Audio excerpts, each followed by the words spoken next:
Hello everyone, welcome to my review of Defender's Quest: Valley of the Forgotten. Now before I get into all the details of my review, I do want to say that the footage you are watching in the background is actually gameplay footage of the game. And also that this is a game made by Level Up Labs, which only consists of 4 people. So when you play the game or judge the game, you should probably keep that in the back of your mind. So let me get started as to to give you a little brief overview of what the game is and what I like, what I don't like, and if you should get it or not. So this game is a tower defense game with RPG elements. It's not your typical tower defense game at all, because not every tower defense game has RPG elements, but it's also got a lot of great customizable options in this game, as I will discuss in a little bit. There's also a story in this game, and I have to say that I don't usually play tower defense games for the story, but I have to say that in this game, the story is actually not that bad, even though I didn't pay that much close attention to it. And in this game, you can actually go back and read the story / watch the story, because there's actually great artwork contained within the story.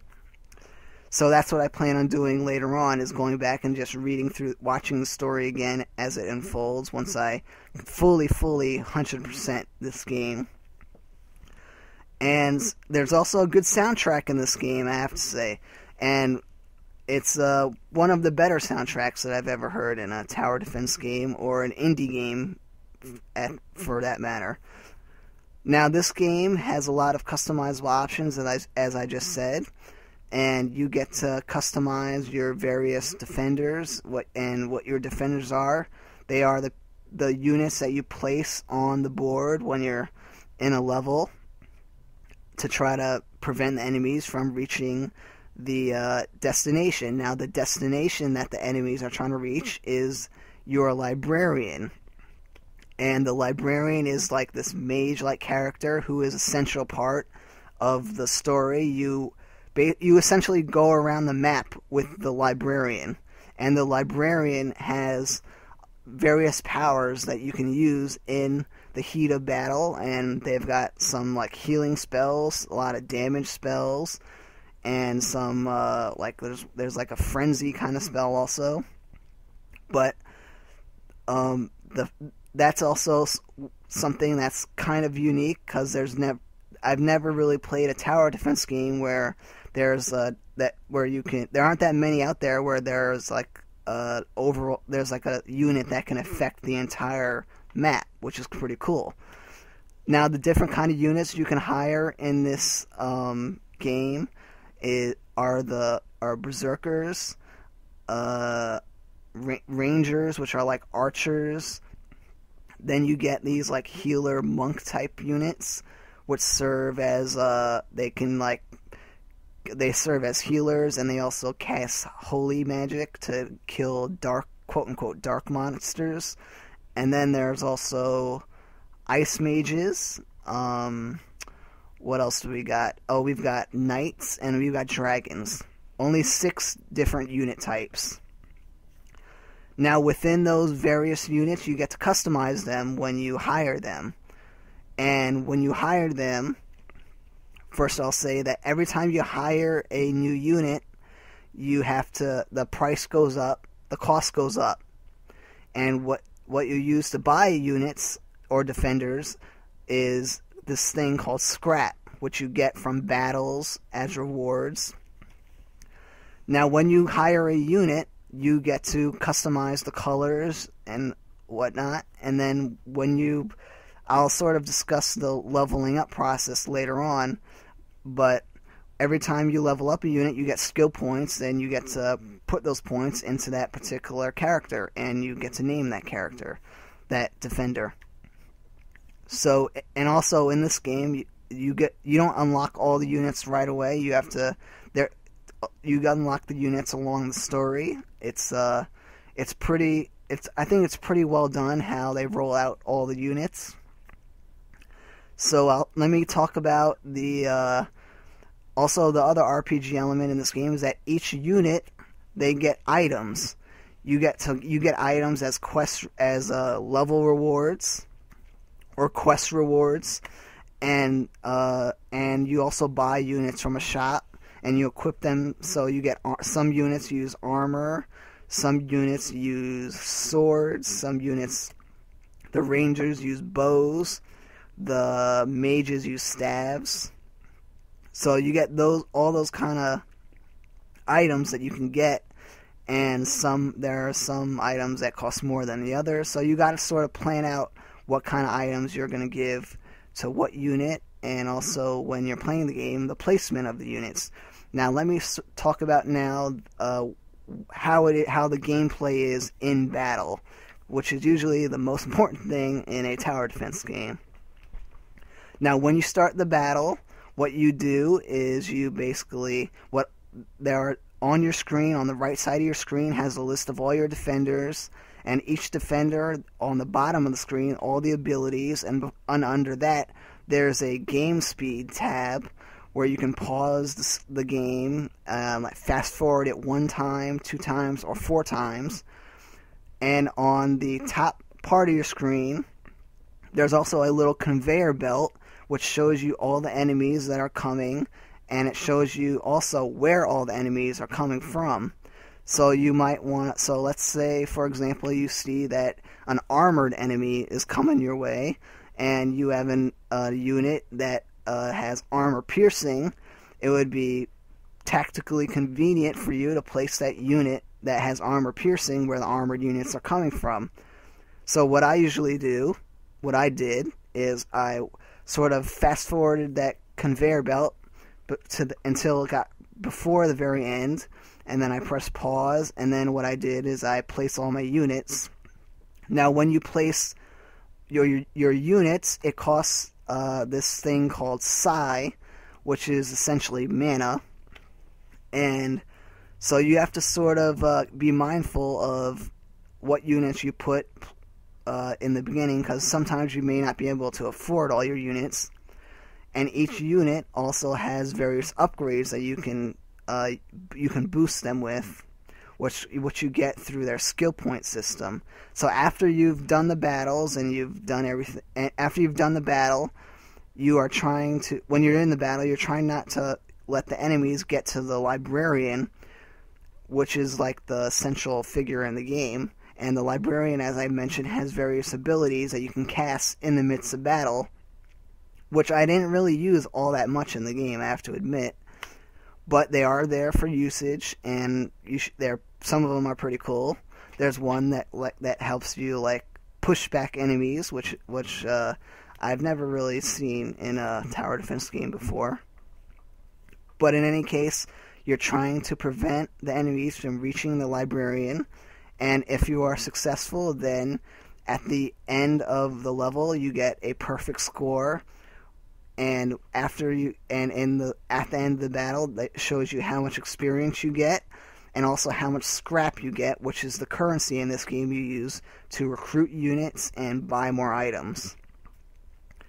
Now, when you level up, you get to level up your skill tree. Each unit has their own little skill tree, and it's one of my criticisms of this game is that the skill tree is not very pretty. It could use a little fixing. And every time, and so every unit has their own skill tree, that also means that you can place your skill points in various different ways, in customizable ways. So, for example, each unit has a boost 1, a boost 2, a boost 3, and a boost 4, which is essentially like when you're in battle, those are like your level ups. You basically upgrade that unit from a boost 1 to a boost 2 to a boost 3, and every unit has various different boosts that you can put skill points into, and it's completely up to you where you want to put them. So for example, you can conceivably put all your points into a boost 1 skill, and then, and put other points into passive skills and leave your boost 2, 3, 4, and 5s blank. It's certainly possible for you to do that. I don't know if it would be the most advantageous for you to do, but you can do that. And then you can have another unit where, let's say, you only put 1 point into the level 1 skill, and you put the rest of the points into the rest of the skills. It's completely up to you how you build your character. Now, in this game, you can respec your characters for a price. I have not done it yet because it is kind of expensive. It's one of the things that I hope that they might change in the game in the future. But in any case, I want to talk about the difficulty now. The difficulty of this game is, it's not that bad. It's okay, but it could be better. And when I mean better, I mean it could be a little more challenging. Each level in this game has different difficulties, versions of that level. So let's say when you start the game, like one of the first few levels, there's like a casual, normal, advanced, and extreme difficulty. And if you can see in the footage, you might see a glimpse. There are like stars in each level. Every time you perfect a level, you get a gold star. So that's what your goal is, to get a gold star. And every level has various rewards and benefits and special items you can receive. So that is basically I can't really think of anything else. Oh yeah, there are also, the one cool thing I like about this game is there are actually some boss fights in this game, which is a very RPG thing to do, which I thought was actually pretty fun. So let me sort of talk about what I don't like about this game. It's you can only hire 6 of each class in this game, and they sort of constrain you in how you. There's not much customization in terms of what kind of classes you can hire. So, in what kind of in the quantity of what you can hire of a certain class. So I would prefer that I would be able to choose, let's say, 7 archers and like maybe 2 knights and like 2 dragons or something like that.